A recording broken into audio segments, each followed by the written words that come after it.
अनन्तं वासुकिं शेषं पद्मनाभं च कम्बलं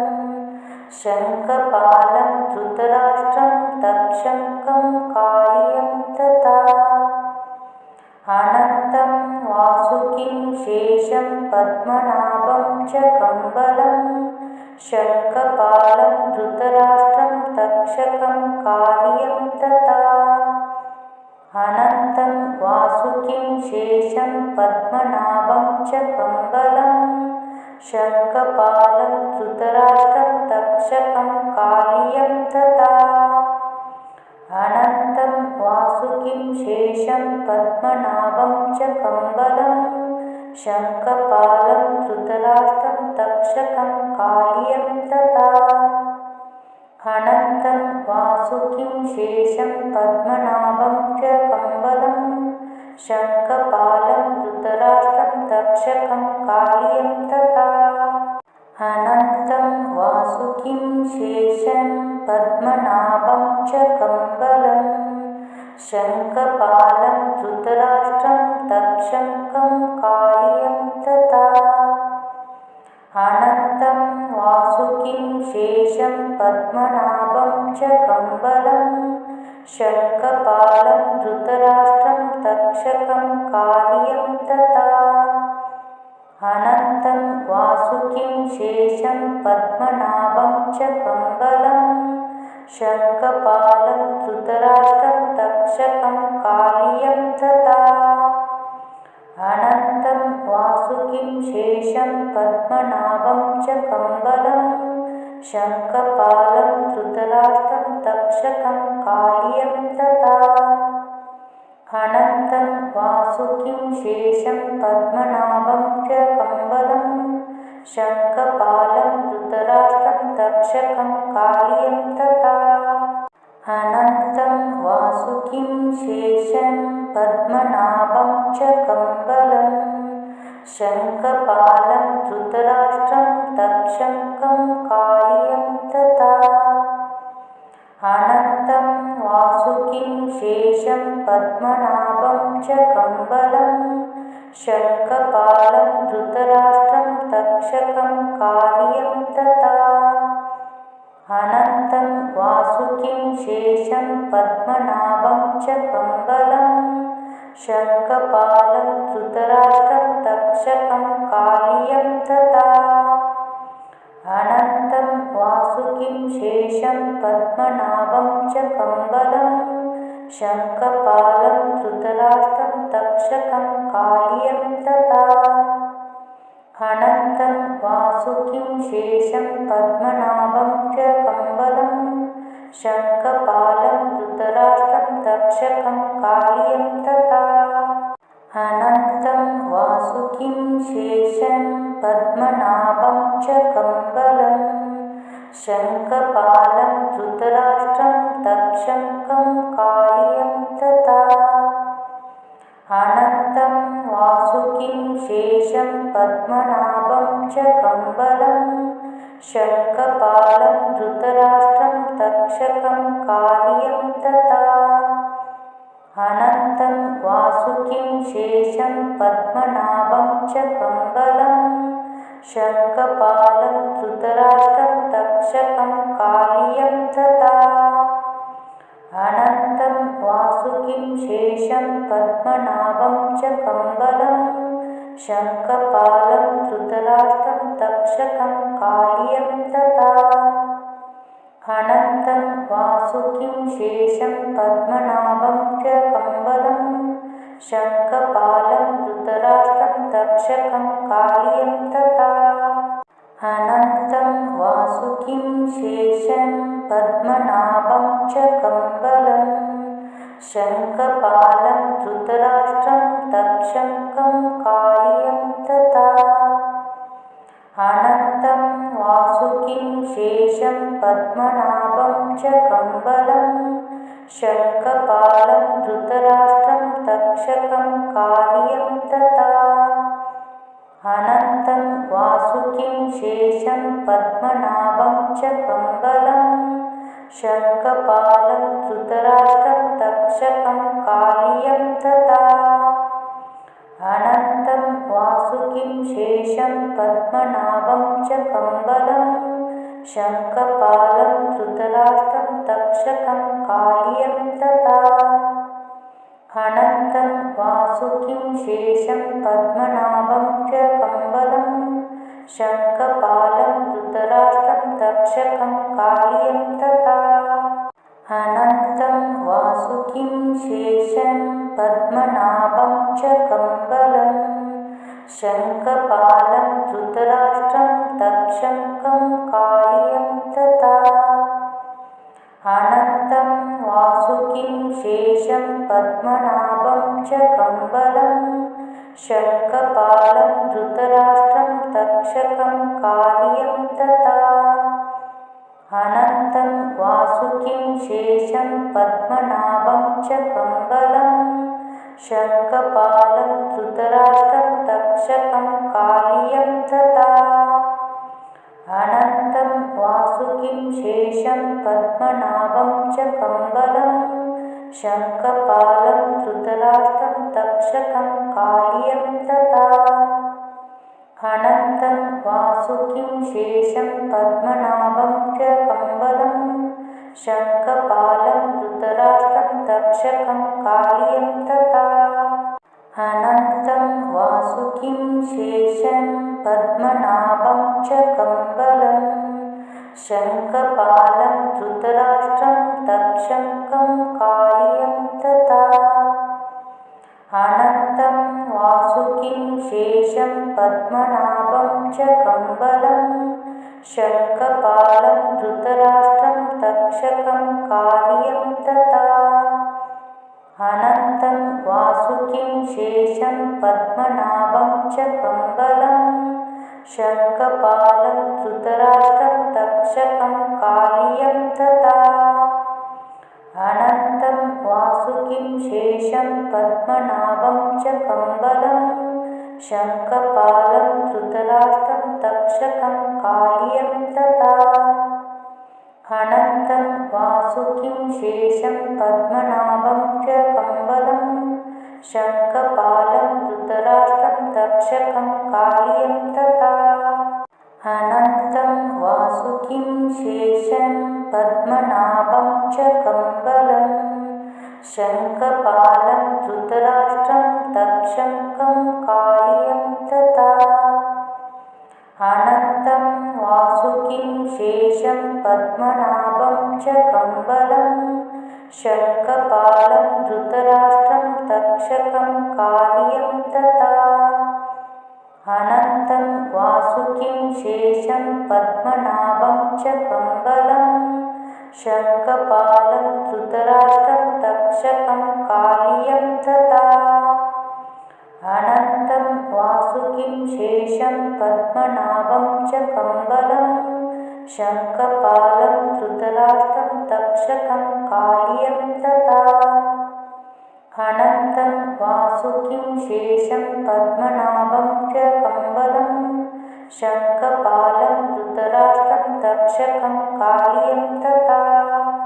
अनन्तं वासुकिं शेषं पद्मनाभं च कम्बलं शङ्खपालं धृतराष्ट्रं तक्षकं कालियं तथा अनन्तं वासुकिं शेषं पद्मनाभं च कम्बलं शङ्खपालं धृतराष्ट्रं तक्षकं कालियं तथा अनन्तं वासुकिं शेषं पद्मनाभं च कम्बलं शङ्खपालं धृतराष्ट्रं तक्षकं कालियं तथा अनन्तं वासुकिं शेषं पद्मनाभं च कम्बलं शङ्खपालं धृतराष्ट्रं तक्षकं कालियं तथा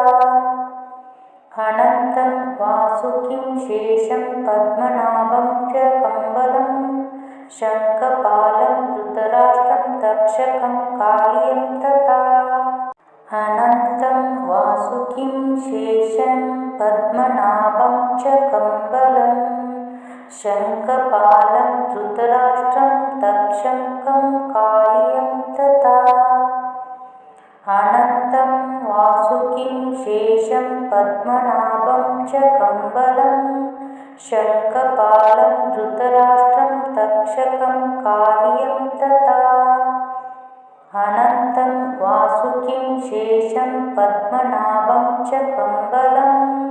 शङ्खपालं धृतराष्ट्रं तक्षकं कालियं तथा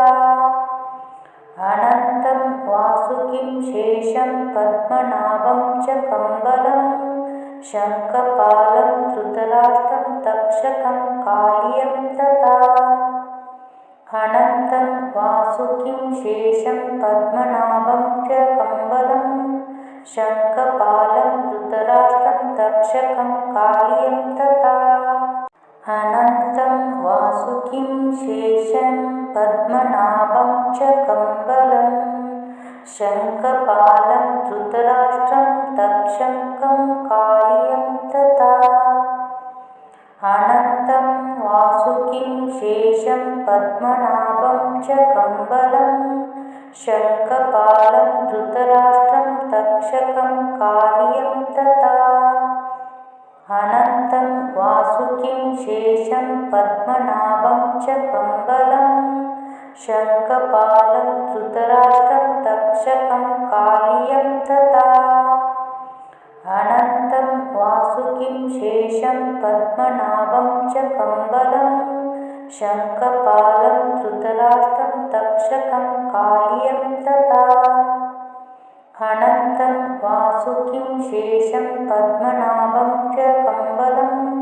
शङ्खपालं धृतराष्ट्रं तक्षकं कालियं तथा अनन्तं वासुकिं शेषं पद्मनाभं च कम्बलं शङ्खपालं धृतराष्ट्रं तक्षकं कालियं तथा अनन्तं वासुकिं शेषं पद्मनाभं च कम्बलं शङ्खपालं धृतराष्ट्रं तक्षकं कालियं तथा अनन्तं वासुकिं शेषं पद्मनाभं च कम्बलं शङ्खपालं धृतराष्ट्रं तक्षकं कालियं तथा अनन्तं वासुकिं शेषं पद्मनाभं च कम्बलं शङ्खपालं धृतराष्ट्रं तक्षकं कालियं तथा अनन्तं वासुकिं शेषं पद्मनाभं च कम्बलं शङ्खपालं धृतराष्ट्रं तक्षकं कालियं तथा अनन्तं वासुकिं शेषं पद्मनाभं च कम्बलं शङ्खपालं धृतराष्ट्रं तक्षकं कालियं तथा अनन्तं वासुकिं शेषं पद्मनाभं च कम्बलं शङ्खपालं धृतराष्ट्रं तक्षकं कालियं तथा अनन्तं वासुकिं शेषं पद्मनाभं च कम्बलं शङ्खपालं धृतराष्ट्रं तक्षकं कालियं तथा अनन्तं वासुकिं शेषं पद्मनाभं च कम्बलं शङ्खपालं धृतराष्ट्रं तक्षकं कालियं तथा अनन्तं वासुकिं शेषं पद्मनाभं च कम्बलं शङ्खपालं धृतराष्ट्रं तक्षकं कालियं तथा अनन्तं वासुकिं शेषं पद्मनाभं च कम्बलं शङ्खपालं धृतराष्ट्रं तक्षकं कालियं तथा अनन्तं वासुकिं शेषं पद्मनाभं च कम्बलं शङ्खपालं धृतराष्ट्रं तक्षकं कालियं तथा अनन्तं वासुकिं शेषं पद्मनाभं च कम्बलं शङ्खपालं धृतराष्ट्रं तक्षकं कालियं तथा अनन्तं वासुकिं शेषं पद्मनाभं च कम्बलं शङ्खपालं धृतराष्ट्रं तक्षकं कालियं तथा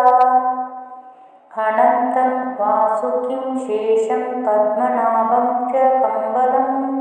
शङ्खपालं धृतराष्ट्रं तक्षकं कालियं तथा अनन्तं वासुकिं शेषं पद्मनाभं च कम्बलं शङ्खपालं धृतराष्ट्रं तक्षकं कालियं तथा अनन्तं वासुकिं शेषं पद्मनाभं च कम्बलं शङ्खपालं धृतराष्ट्रं तक्षकं कालियं तथा अनन्तं वासुकिं शेषं पद्मनाभं च कम्बलं शङ्खपालं धृतराष्ट्रं तक्षकं कालियं तथा अनन्तं वासुकिं शेषं पद्मनाभं च कम्बलं शङ्खपालं धृतराष्ट्रं तक्षकं कालियं तथा अनन्तं वासुकिं शेषं पद्मनाभं च कम्बलं शङ्खपालं धृतराष्ट्रं तक्षकं कालियं तथा अनन्तं वासुकिं शेषं पद्मनाभं च कम्बलं शङ्खपालं धृतराष्ट्रं तक्षकं कालियं तथा अनन्तं वासुकिं शेषं पद्मनाभं च कम्बलं शङ्खपालं धृतराष्ट्रं तक्षकं कालियं तथा अनन्तं वासुकिं शेषं पद्मनाभं च कम्बलं शङ्खपालं धृतराष्ट्रं तक्षकं कालियं तथा अनन्तं वासुकिं शेषं पद्मनाभं च कम्बलं शङ्खपालं धृतराष्ट्रं तक्षकं कालियं तथा अनन्तं वासुकिं शेषं पद्मनाभं च कम्बलं शङ्खपालं धृतराष्ट्रं तक्षकं कालियं तथा अनन्तं वासुकिं शेषं पद्मनाभं च कम्बलं शङ्खपालं धृतराष्ट्रं तक्षकं कालियं तथा अनन्तं वासुकिं शेषं पद्मनाभं च कम्बलं शङ्खपालं धृतराष्ट्रं तक्षकं कालियं तथा अनन्तं वासुकिं शेषं पद्मनाभं च कम्बलं शङ्खपालं धृतराष्ट्रं तक्षकं कालियं तथा अनन्तं वासुकिं शेषं पद्मनाभं च कम्बलं शङ्खपालं धृतराष्ट्रं तक्षकं कालियं तथा अनन्तं वासुकिं शेषं पद्मनाभं च कम्बलं शङ्खपालं धृतराष्ट्रं तक्षकं कालियं तथा अनन्तं वासुकिं शेषं पद्मनाभं च कम्बलं शङ्खपालं धृतराष्ट्रं तक्षकं कालियं तथा अनन्तं वासुकिं शेषं पद्मनाभं च कम्बलं शङ्खपालं धृतराष्ट्रं तक्षकं कालियं तथा अनन्तं वासुकिं शेषं पद्मनाभं च कम्बलं शङ्खपालं धृतराष्ट्रं तक्षकं कालियं तथा अनन्तं वासुकिं शेषं पद्मनाभं च कम्बलं शङ्खपालं धृतराष्ट्रं तक्षकं कालियं तथा अनन्तं वासुकिं शेषं पद्मनाभं च कम्बलं शङ्खपालं धृतराष्ट्रं तक्षकं कालियं तथा अनन्तं वासुकिं शेषं पद्मनाभं च कम्बलं शङ्खपालं धृतराष्ट्रं तक्षकं कालियं तथा अनन्तं वासुकिं शेषं पद्मनाभं च कम्बलं शङ्खपालं धृतराष्ट्रं तक्षकं कालियं तथा अनन्तं वासुकिं शेषं पद्मनाभं च कम्बलं शङ्खपालं धृतराष्ट्रं तक्षकं कालियं तथा अनन्तं वासुकिं शेषं पद्मनाभं च कम्बलं शङ्खपालं धृतराष्ट्रं तक्षकं कालियं तथा अनन्तं वासुकिं शेषं पद्मनाभं च कम्बलं शङ्खपालं धृतराष्ट्रं तक्षकं कालियं तथा अनन्तं वासुकिं शेषं पद्मनाभं च कम्बलं शङ्खपालं धृतराष्ट्रं तक्षकं कालियं तथा अनन्तं वासुकिं शेषं पद्मनाभं च कम्बलं शङ्खपालं धृतराष्ट्रं तक्षकं कालियं तथा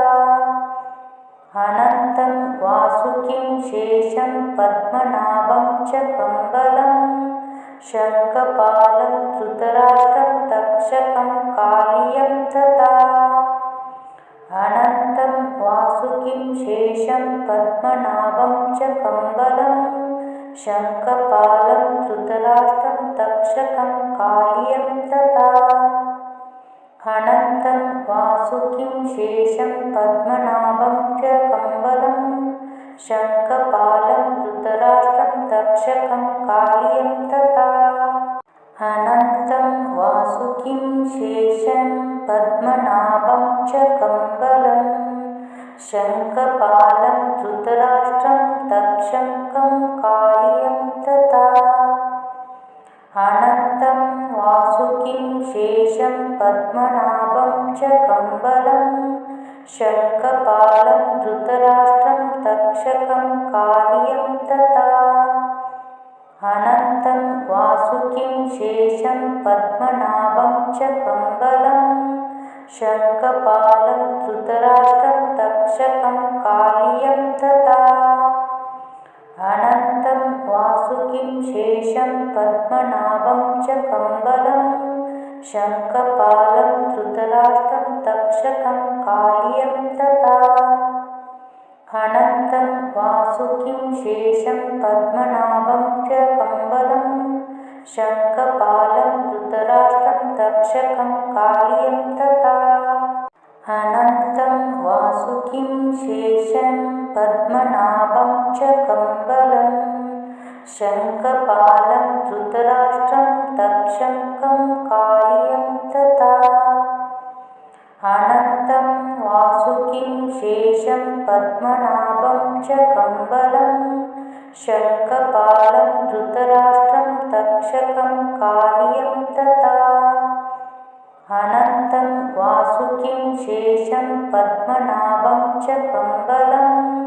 शङ्खपालं धृतराष्ट्रं तक्षकं कालियं तथा अनन्तं वासुकिं शेषं पद्मनाभं च कम्बलं शङ्खपालं धृतराष्ट्रं तक्षकं कालियं तथा अनन्तं वासुकिं शेषं पद्मनाभं च कम्बलं शङ्खपालं धृतराष्ट्रं तक्षकं कालियं तथा अनन्तं वासुकिं शेषं पद्मनाभं च कम्बलं शङ्खपालं धृतराष्ट्रं तक्षकं कालियं तथा अनन्तं वासुकिं शेषं पद्मनाभं च कम्बलं शङ्खपालं धृतराष्ट्रं तक्षकं कालियं तथा अनन्तं वासुकिं शेषं पद्मनाभं च कम्बलं शङ्खपालं धृतराष्ट्रं तक्षकं कालियं तथा अनन्तं वासुकिं शेषं पद्मनाभं च कम्बलं शङ्खपालं धृतराष्ट्रं तक्षकं कालियं तथा अनन्तं वासुकिं शेषं पद्मनाभं च कम्बलं शङ्खपालं धृतराष्ट्रं तक्षकं कालियं तथा अनन्तं वासुकिं शेषं पद्मनाभं च कम्बलं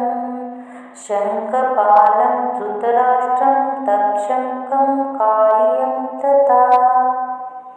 अनन्तं वासुकिं शेषं पद्मनाभं च कम्बलं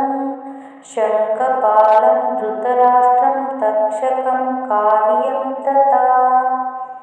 अनन्तं वासुकिं शेषं पद्मनाभं च कम्बलं शङ्खपालं धृतराष्ट्रं तक्षकं कालियं तथा अनन्तं वासुकिं शेषं पद्मनाभं च कम्बलं शङ्खपालं धृतराष्ट्रं तक्षकं कालियं तथा अनन्तं वासुकिं शेषं पद्मनाभं च कम्बलं शङ्खपालं धृतराष्ट्रं तक्षकं कालियं तथा